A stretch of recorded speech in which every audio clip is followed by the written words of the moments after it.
తాకట్టులో ఉన్న బంగారాన్ని విడిపించి ఆ రోజు ఆన్లైన్ రేటుకే మేము కొంటాం. Sharma gold company.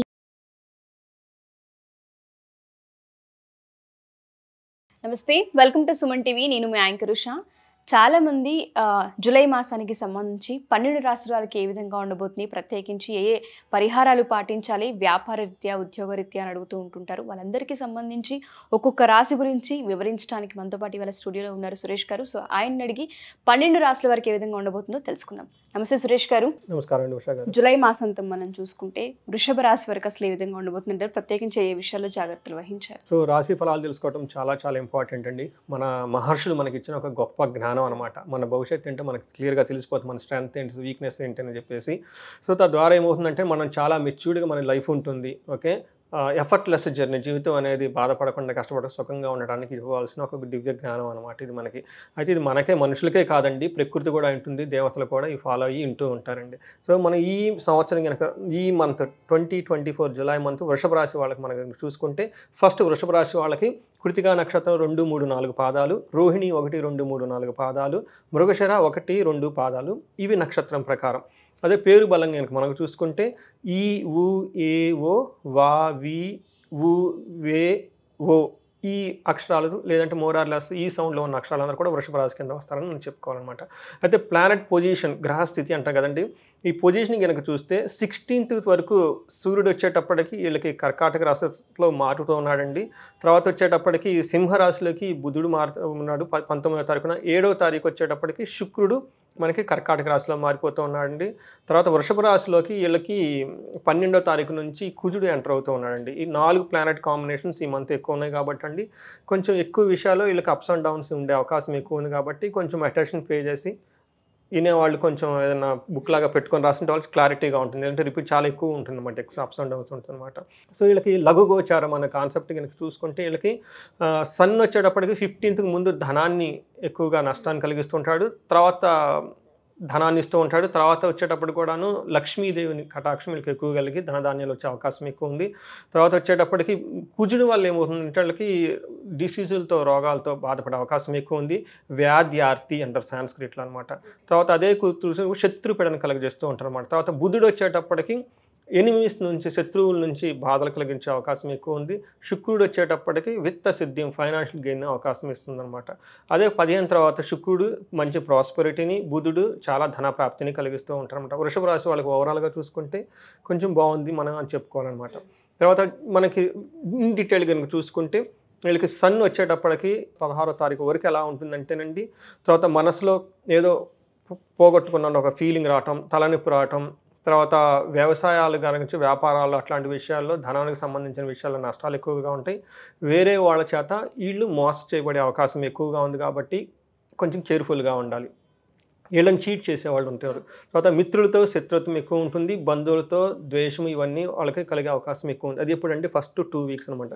Next 2 weeks వీళ్ళకి చాలా బాగుందండి. మంచి ఆరోగ్యంగా ఉంటారు, నిత్యం సంతోషంగా ఉంటారు, బంధువులతోటి మిత్రులతో కలిసి ఉంటారు, ధనలాభం ఉంటుంది, సంతానంతో బాగుంటారు, ఇష్టమైన కోరికలు జరుగుతాయి, ఉన్న వాటిలో పొజిషను వాళ్ళకి గ్రోత్ అంతా వచ్చే అవకాశం ఎక్కువ ఉందన్నమాట. తర్వాత ఫస్ట్ 15 days ఎవరైతే శత్రువులను ఏడిపిస్తారో వీళ్ళు రివెంజ్ తీసుకునే అవకాశం ఉంటుందండి. శత్రువులపై జయాన్ని సాధిస్తారు, సంసారం బాగుంటుంది, ధైర్యంగా ఉంటుంది, ఉద్యోగంలో చాలా అభివృద్ధి చెందుతూ ఉంటానండి. అందుకని ఫస్ట్ 2 వీక్స్ కొంచెం పేషెన్సీగా ఉంటే తర్వాత ఆటోమేటిక్గా అంతా బాగుంటుందండి. తర్వాత మనకి జూలై 12 వరకు మార్స్ వచ్చేటప్పటికి వీళ్ళకి వ్యయస్థానంలో ఉండటం వల్ల బంధువుల వల్ల ద్వేషము, ధననాశనము, శరీరానికి పీడ, ఇవన్నీ కొంచెం స్త్రీలతో అనవసరమైన గొడవలు పడే అవకాశం ఎక్కువగా ఉంది. కాబట్టి అండి పలుకుబడి తగ్గటం, వ్యాధులు, పీడనలు ఇవన్నీ జరిగే అవకాశం ఉంటుంది. కానీ 12th తర్వాత కనుక వీళ్ళకి బాగుంటుందండి. అంత ప్రాబ్లమ్స్ లేకపోయినా కానీ కొంచెం చిన్న గొడవలు అవి వచ్చేసి, బట్ ఆ టైంలో వీళ్ళకి ఫిజికల్ రిలేటెడ్ ప్రాబ్లమ్స్ ఎక్కువ ఉండే అవకాశం ఎక్కువ ఉందండి. జ్వరం రావటం, తర్వాత తలనొప్పి రావటం, అవన్నీ అవకాశం ఉంది. తర్వాత కొంచెం వాహనాలు నడిపేటప్పుడు కేర్ఫుల్గా ఉండాలి. మాట పట్టింపు పడకుండా ఫ్రీ మూవ్ అవుతే ఓవరాల్గా 2nd వీక్ నుంచి వీళ్ళకి బాగుంది, మనకి మార్స్ వల్ల అని చెప్పుకోవాలి. తర్వాత వచ్చేటప్పటికి మనకి వీళ్ళకి 2nd హౌస్లో శుక్రుడు ఉండటం వల్ల ఏమవుతుందంటే స్త్రీలతో చక్కగా గడపటం, కీర్తి ప్రతిష్టలు రావటము, వస్త్ర లాభము, ఆర్థికంగా లాభం రావటం, తర్వాత బహుమందులు, గిఫ్ట్లు, తర్వాత కుటుంబం నుంచి వృద్ధి, సుఖము, ధనలాభము ఇవన్నీ చూపిస్తున్నాయి అనమాట. తర్వాత అదే మళ్ళీ శుక్రుడు వచ్చేటప్పటికి 3rd హౌస్లో మారిపోవటం వల్ల ఏమవుతుందంటే అండి శత్రువులు పెరిగే అవకాశం ఎక్కువ ఉంది. తర్వాత ధనం అధికంగా ఖర్చు అయ్యే అవకాశం ఎక్కువ ఉంది. తర్వాత కొన్నిసార్లు మనకి డైరెక్షన్లెస్ లేకుండా ఇబ్బంది పడి సందిగ్ధంలో ఉండటం, మనం కరెక్ట్గా చేస్తున్నామా లేదా అని ఇలాంటి సందిగ్ధంలో ఉండటం. తర్వాత వీటితో పాటు జనరల్గా మిత్రవృద్ధి, గౌరవవృద్ధి, మాట పలుకుబడి, ధనము, ఇవన్నీ మిక్స్డ్ రిజల్ట్ యాక్చువల్గా ఇస్తున్నారనమాట. మనం ఓవరాల్గా కనుక మనం చూసుకుంటే వీళ్ళకి ప్లానెట్ పొజిషన్ ప్రకారం చూసుకుంటే బాగుందనే చెప్పుకోవాలన్నమాట. ఒక ఫస్ట్ 2 వీక్స్ అంతగా లేదు కానీ తర్వాత డే బై డే తర్వాత వీళ్ళకంతా చాలా బాగుందని చెప్పుకోవాలన్నమాట. తర్వాత ఇందులో మనకి కృతికా నక్షత్రం వల్ల మనం ఆల్రెడీ చెప్పుకున్నాం అనమాట. వీళ్ళకి సన్ వల్ల ఐశ్వర్యము, జయము వస్తుంది. తర్వాత మార్స్ వాళ్ళు వచ్చేటప్పటికి విదేశాలకు వెళ్ళే అవకాశం ఎక్కువ ఉంది. తర్వాత అనుకున్న పని చెడిపోయే అవకాశం కూడా ఎక్కువగా ఉంది. తర్వాత వచ్చేటప్పటికి వీళ్ళకి శుక్రుని వల్ల చాలా ఎక్కువ మంచి బాగుందన్నమాట. ధనలాభం కలిగిస్తూ చక్కగా ఉంటారు. అదే రోహిణి నక్షత్రం కనుక చూసుకుంటే సన్ వాళ్ళకి ఈ మంత్ అంతా వాళ్ళకి మంచి ఐశ్వర్యాన్ని కలిగిస్తూ ఉంటారు. తర్వాత రోహిణి నక్షత్రం వాళ్ళకి ఓవరాల్గా చూస్తే ఈవెన్ మంగళ వాళ్ళకి కూడా అనండి, కుజుని వాళ్ళకి కూడా విదేశాలకు వెళ్ళే అవకాశం ఎక్కువ ఉంది.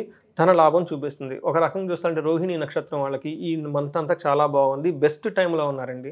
వాళ్ళకి చాలా యూటిలైజ్ చేసుకోవాలి ఈ టైంని. ఫారిన్ వెళ్ళాలని కానీ, ప్రమోషన్ కానివ్వండి, ఏదైనా కొనుక్కోవాలన్నా కానీ, భోగంగా కానీ చాలా బాగుంది. తర్వాత మృగశిర నక్షత్రం వాళ్ళని కనుక చూసుకుంటే వీళ్ళకి ఐశ్వర్యం వచ్చే అవకాశం ఎక్కువ ఉందండి. తర్వాత శుక్రుని వల్ల ధనలాభం చూపిస్తుంది. కాబట్టి వీళ్ళకి విదేశానికి వెళ్ళే అవకాశం ఒక్కటే ఉందండి. వీళ్ళకి మృగశిర నక్షత్రం వాళ్ళకి ఓవరాల్గా బాగుంది. కానీ 9th లోపు చిన్న చిన్న ఇబ్బందులు వచ్చే అవకాశం ఉంది. బట్ ఓవరాల్గా చూసుకుంటే మృగశిర నక్షత్రం, రోహిణి నక్షత్రం వాళ్ళకి చాలా చాలా బాగుంది అని చెప్పుకోవాలండి. ఈ టయాన్ని వాళ్ళు సద్వినియోగం చేసుకొని ఉన్నతంగా ఎదగాలని చెప్పేసి మనం కోరుకుందాం. తప్పకుండా. Thank you sir, thank you so much. So పర్సనల్గా ఎవరైనా సరే మీ దగ్గరకు వచ్చి ఈ మాసానికి సంబంధించి మేము విన్నాము ఈ రాశికి, కానీ ఫర్దర్గా ఈ ఇయర్ మొత్తం ఏ విధంగా ఉండబోతుంది, ఏ విషయాల్లో జాగ్రత్త వహించాలని అడుగుతూ ఉంటారు. కొంతమంది వివాహానికి సంబంధించి కావచ్చు, లేదు అంటే ప్రెగ్నెన్సీకి సంబంధించి కావచ్చు, కొంతమంది వ్యాపారానికి సంబంధించి కావచ్చు, కొంతమంది విద్యకు సంబంధించి కావచ్చు, కొంతమంది అబ్రాడ్ వెళ్ళే వాళ్ళు కావచ్చు. మాకు సిచ్యుయేషన్స్ అనుకూలంగా లేవు, ఏది చేయాలన్నా అడ్డంకి వస్తూ ఉంది, లేదు అంటే కొన్ని పానిక్ సిచ్యుయేషన్స్ క్రియేట్ అవుతూ ఉన్నాయి, జాబ్ సడన్గా పోయింది, ఇలా చెప్తూ ఉంటుంటారు. వాళ్ళందరికీ కూడా జాతక రీత్యా మనం ఒకసారి పరిశీలించి పరిహారాలు చేసే అవకాశం ఉంటుందా? మీరు అపాయింట్మెంట్ తీసుకునే అవకాశం ఉంటుందా? సో ఉషా గారు, మనం ఈ సిరీస్ చేసిన ముఖ్య ఉద్దేశం ఏంటంటే మహర్షులు ఇచ్చిన ఈ మహాజ్ఞానాన్ని అందరికీ పంచాలి, ఎక్కడ ఆగిపోకుండా. ఇది వేదిక్ ఆస్ట్రాలజీ, మన వేదాల్లో చెప్పిన రాష్ట్ర జ్యోతిష శాస్త్రాన్ని.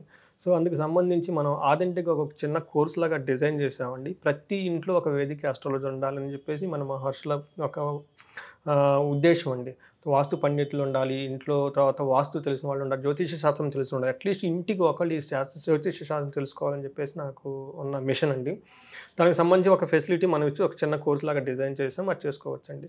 రెండోది వచ్చేటప్పటికి ఇండివిజువల్గా వాళ్ళకి కనుక ప్రాబ్లమ్స్ ఏమైనా ఉంటే కనుక మనకి కన్సల్ట్ అయితే మనం వాళ్ళకి ఆస్ట్రాలజికల్కి గైడెన్స్ ఇవ్వచ్చు, వాళ్ళకి చాలా విషయాలు హెల్ప్ చేయొచ్చు అండి. చాలా విషయాలు హెల్ప్ చేయొచ్చు. నాకు రీసెంట్గా ఒకళ్ళు వచ్చారండి, వాళ్ళకి యూఎస్ వెళ్ళాలి, చాలా క్రిటికల్గా ఉంది బయట సిచ్యువేషన్. వాళ్ళు వచ్చినప్పుడు ఒకసారి ఆల్రెడీ పెట్టుకుని వేసా రిజెక్ట్ అయిపోయింది. మళ్ళీ వచ్చేసి ఏంటండి ఎప్పుడు ఉందంటే ఏంటని చెప్పేసి వాళ్ళకి ఆల్రెడీ 2 రోజులు అటు తీసుకుని వెళ్ళబోతుంది. నేను చెప్పాను ఇప్పుడు వద్దండి, ఇది ఆపండి, టైం అనుకూలంగా లేదు, ఒక 3 months ఆగి చేయండి అని చెప్పేసి మొన్న నాకు మెసేజ్ చేశారు. మళ్ళీ ఏమంటే మీరు చెప్పిన ప్రకారం కరెక్ట్గా ఇప్పుడు చేసామండి, వీసా వచ్చేసిందండి అని చెప్పేసి. ఏమవుతుందంటే మనం చాలా ఖర్చు పెట్టుకొని చేస్తూ ఉంటాం అనమాట. అయితే సో మనకి ఆస్ట్రాలజికల్గా ఏది ఫేవరబుల్గా ఉంది, ఏది ఫేవరబుల్ ఉన్న విషయాలు మనకి జ్యోతిష్ శాస్త్రం మనకి ఎన్నో విషయాలు చెప్తూ ఉంటాయి. కాబట్టి వాటిని అనుకొని చేసి జనాలు ఏంటంటే ఎఫర్ట్లెస్ జర్నీగా మనం చేయాలని చెప్పేసి కోరుకుంటున్నాము.